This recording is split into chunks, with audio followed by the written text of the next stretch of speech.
हिरनी से पैदा हुए थे ऋष्यशृंग ऋषि ने, ऋष्यशृंगी ऋषि सरल भाषा में कहते हैं, वैसे शास्त्रीय उनका नाम ऋष्यशृंग। वो हिरनी से पैदा हुए थे, स्त्री से नहीं पैदा हुए। विभांडक ऋषि के पुत्र थे। तो लोमपाद राजा के राज्य में अकाल पड़ गए। विद्वानों ने सलाह करके देखा कि अगर महाराज ऋष्यशृंग सिंहासन पर विराजमान हो जाए तो अकाल तत्काल नष्ट हो जाएगा, वर्षा होगी, सब जीव बच जाएंगे। तो राजा ने कहा कि सिंहासन पर तो तभी बैठ सकते हैं पुत्र हो या दामाद हो। भाई पुत्र नहीं है तो पुत्री है, पुत्री का पति। तो पुत्री थी जो महाराज दशरथ जी की पुत्री थी, वही दोनों मित्र थे, तो उन्होंने उनको दे दिया था। महाराज ऋष्यशृंग ने कभी स्त्री नहीं देखी थी। काम का प्रसंग की तो बात जारी दो, देखो संग का प्रभाव। बहुत सी वैश्याएं बुलाई गई और उनको काम दिया गया कि आप ऋष्यशृंग को लुभाइए। तो सब वैश्याओं ने कहा महाराज आग की ज्वाला में गिरने की बात करते हो, वो महान तपस्वी, उनके पिता महान तपस्वी, हमसे जरा सी त्रुटि हो जाएगी तो 2 बूंद जल में भस्म कर देंगे, हमारी हिम्मत नहीं है। तो राजा ने कहा संपूर्ण प्रजा की रक्षा के लिए यदि अपने प्राण भी देने पड़े तो हितकर होता है। आप लोग जितना धन चाहेंगे हम देंगे, आप एक बार ऋष्यशृंग ऋषि को लुभाइए।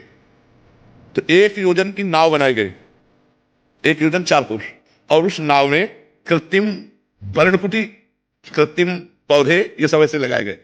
और 9 युवतियां 16, 18, 20 की, 10, 15 ऐसे सब श्रृंगार करके अब वो नाव चली जल में।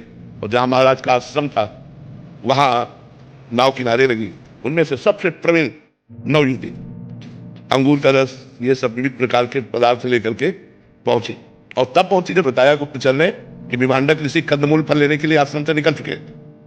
जो ही हो गई तो उन्होंने देखा है तो कोई ऋषि दिव्य देश के पधारे। उन्होंने कभी स्त्री देखा ही नहीं था, वो तो बस ऋषि के सिवा किसी को जानते ही नहीं थे। तो मृगचर्म बिछाया और कहा ये ऋषिवर बैठ जाइए। भला वो इतने महान तपस्वी ऋषि के दिए हुए आसन पर कैसे बैठ सकती? तो आसन को प्रणाम किया और कहा मैंने नियम लिया है कि मैं किसी के दिए हुए आसन पर नहीं बैठती, हम अपने आसन पर। वो अपना कोमल बिछा के बैठ गए। कंदमूल फल लाए तो उनका नहीं, मैं किसी का दिया नहीं पाता, हमारे पास है, आप कहो तो आपको भी पवा दें। तो गुलरी और पीपल और पाकर कंदमूल फल खाने वाले अंगूर का रस, ये रस वो रस, विविध प्रकार के रस और मादकता भरे हुए उनको दिए। उनको बहुत अच्छे लगे, उन्होंने पी लिया और कहा ऋषि आपकी जटा है और मेरी जटाओं में बड़ा अंतर है, मेरी जटाओं में तो गांठ पड़ी हुई, आपकी कोमल जटा है। बोले हमारे देश के ऋषि ऐसे ही है। उनको पता है कि ये कोई ऋषि है।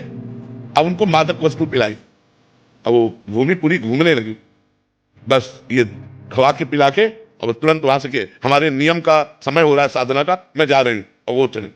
अब वो ऐसे बैठे, विभांडक ऋषि आए तो उन्होंने कहा बेटा तुम कैसे अस्वस्थ से बैठे हो, यज्ञशाला की अग्नि बुझने जा रही है, न तुमने हवन किया है न तुम दिनचर्या। बोले पिताश्री ये पृथ्वी घूमती नजर आती है। और रोने लगे। उन्होंने कहा अब मुझे आपके गले नहीं लगना, मुझे उस ऋषि के गले लगना है जो ऋषि आए थे। उनका कौन ऋषि यहाँ से आ सकता है? तो ध्यानस्थ हुए, ध्यान में दे। अरे उन्होंने कहा बेटा ये राक्षसी प्रवृत्तियों की ऐसी चाल होती है, तुम कभी अब ऐसे ऐसे ऋषि नहीं होते। कुछ नहीं समझ में आया केवल एक बार के मिलन में। अब हफ्ता 10 दिन में फिर कंदमूल फल लेने के लिए गए, सूचना दी विभांडक ऋषि गए, वही फिर आई सच दच कर वैसे।